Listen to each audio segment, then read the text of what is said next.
Untuk nominal keuangannya masih tetap yaitu 81 juta untuk 90 kakak. Kaitan dengan himbauan saya, seperti tadi saya sudah sampaikan di saat memberikan sedikit arahan untuk penerima BLT tahun anggaran 2022 ini.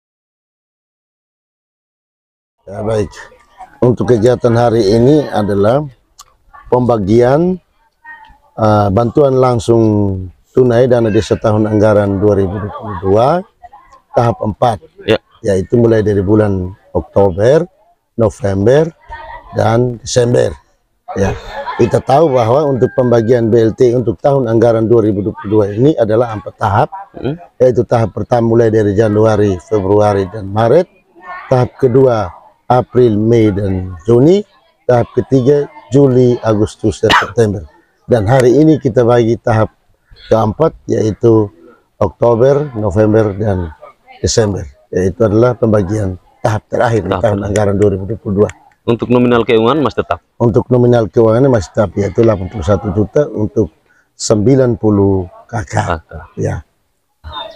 Sedikit arahan untuk masyarakat desa Monetasea kaitan dengan pembagian BLT hari ini, yaitu pertama, manfaatkan keuangan itu dengan baik, yaitu dengan fokus pembelanjaan kebutuhan pokok di dalam keluarga, terutama bahan makanan dengan minuman dan lauk, sehingga bisa memenuhi kebutuhan dalam keluarga dalam beberapa hari ini terkait dengan COVID-19 yang mengurung kita di sepanjang tahun mulai dari 2020 hingga hari ini. Oleh karena itu, uluran tangan dari pemerintah pusat sudah membantu kita kaitan dengan bantuan langsung tunai ini harus dimanfaatkan dengan baik, yaitu fokus pembelanjaan untuk bahan kebutuhan pokok dalam keluarga.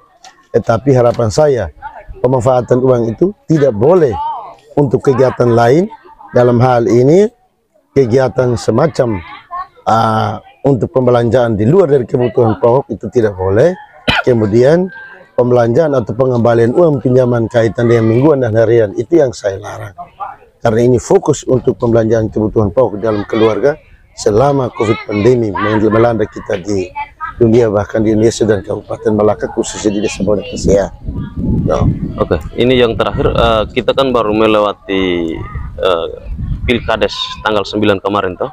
Jadi mungkin Bapak sebagai pimpinan wilayah untuk sekarang mungkin ada himbauan untuk masyarakat desa Monetasea seperti apa? Oke, baik. Kaitan dengan himbauan saya, seperti tadi saya sudah sampaikan di saat memberikan sedikit arahan untuk penerima BLT tahun anggaran 2022 ini. Pertama adalah proses Pilkades hingga pemilihan kepala desa tanggal 9 Desember telah selesai, dan boleh kita membuat warna-warni ketika saat pemilihan di tanggal 9 Desember, tetapi setelah pemilihan kepala desa terpilih di tanggal 9 Desember itu kita kembali seperti semula, satukan hati, satukan pikiran dan tujuan kita. Yang pertama sebagai umat Kristiani untuk menanti kedatangan Juru Selamat Tuhan kita Yesus Kristus di hari Natal nanti, dan yang kedua untuk menanti hari pelantikan desa terpilih atas nama Margareta Seok di tanggal 14 Februari. Dan setelah itu, namanya pemimpin tentu saja ada kekurangan, dan kita tidak boleh mengkritisi sampai menghantar kita kepada pihak kepolisian maupun pihak kabupaten yang nanti akan membuat situasi keamanan dan kenyamanan di dalam wilayah desa itu kurang bagus. Sehingga ketika dalam perjalanan di bawah kepemimpinan Ibu Margareta Seok nanti setelah dilantik, kita boleh memberikan masukan, boleh memberikan motivasi untuk nanti di dalam menjalankan roda pemerintahan itu tidak ada penyelewengan atau tidak ada kelemahan yang akan melekat kepada beliau, sehingga beliau merasa tidak terbebani dengan kritikan dan laporan yang berkaitan akan menjebak atau mencekal selama proses berkelanjutan yang nanti dibawa kepemimpinan oleh Ibu Margareta sebagai desa terpilih yang nanti akan dilantik pada tanggal 14 Februari nanti. Itu harapan. Oke, itu saja. Terima kasih banyak. Mungkin itu saja. Sekian dan terima kasih.